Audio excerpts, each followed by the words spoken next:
Immediately invoked function expressions, or IIFEs, are a common pattern in JavaScript. However, for the uninitiated, they may seem a bit confusing. Well, we're going to address that in this topic. IIFEs are a staple of JavaScript development, so let's make sure you understand them. First, let's talk about the name. The name for this construct tells you exactly what it does. This is a function expression which is invoked immediately. Therefore, immediately invoked function expression. In fact, the function expression is invoked at the time it is defined. Now, when would you use IIFEs? Well, here's a scenario. Your code needs to do some setup tasks when the page loads, such as setting up event listeners. You only need to do this once, so there is no reason to create a reusable function.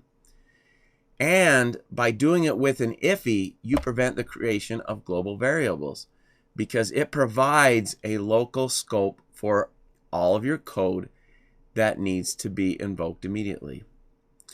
So that is one example of why you would need to do it. There are a lot of different patterns in JavaScript that use IIFEs. Now, to understand how IIFEs work, we need to look at an example.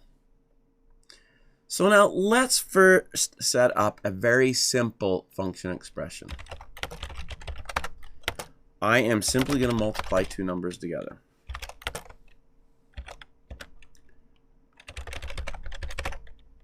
And I'll log the results to the console. So 5 times 5, that's all we are doing. This is our function expression. Now, how do we invoke this? Well, as you know, we use parentheses to invoke a function. So the parentheses at the end of this variable name will cause it to invoke the contents of that variable, which happens to be a function. Let's go ahead and save that.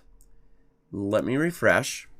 Open the console. Of course, we get a 25. But let's also take a look at that variable.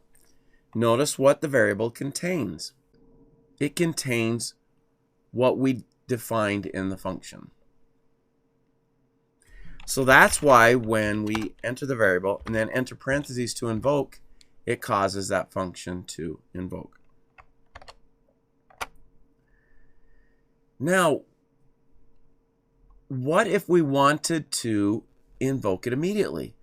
What if we didn't want to include this line here? We simply wanted to put parentheses right there after we had defined it. Let's see how that works. Save that. And this time I refresh, I still get the 25. So it is still working. Let's take a look at the variable now. Notice the variable is undefined. That variable is no longer necessary because we are invoking the function immediately right here. There's no need to place it inside a variable. So that variable is unnecessary. Well, can we get rid of that part then? If I remove this and I save it, what happens? We get an error, unexpected syntax error, unexpected token, and it's a left paren. So what is that error referring to? So if we jump back here,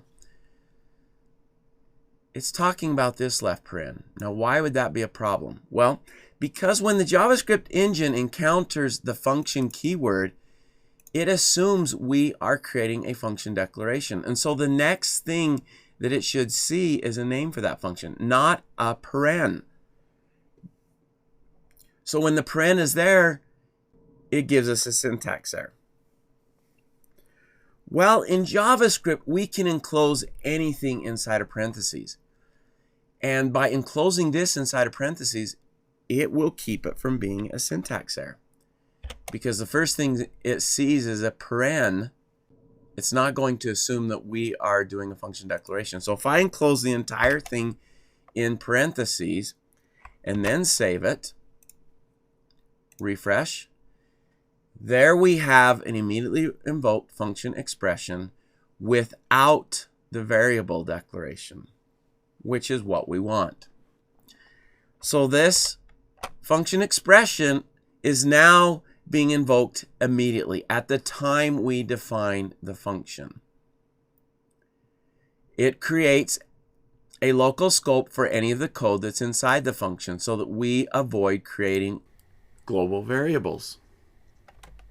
All right, let's look at this one more time. I'm going to remove these parentheses and walk through this one more time. So here we have a function expression. Now, as we know, this will generate a syntax error because we have function as the first keyword. So if we enclose it in parentheses, that now becomes valid. If we save that and refresh, we don't get a syntax error. But we also don't get the results appearing on the console either. And that's because we did not invoke it.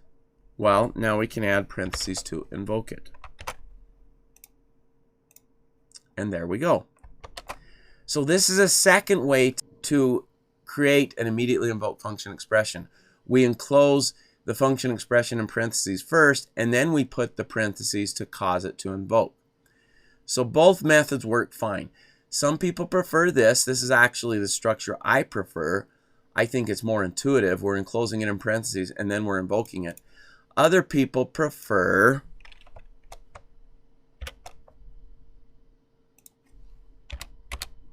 that structure there.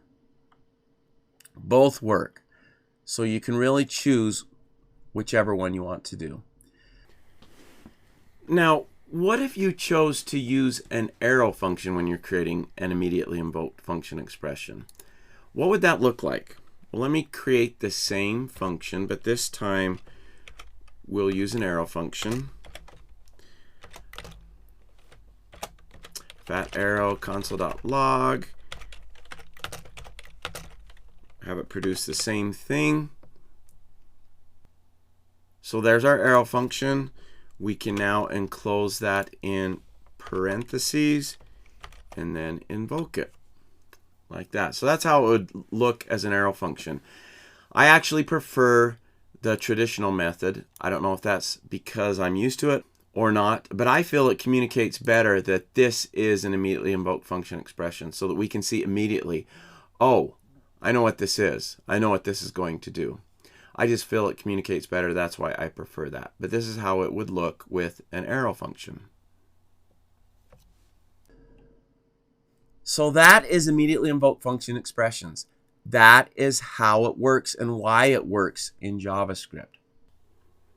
All right, let's move on and talk about a super important concept in JavaScript, closure.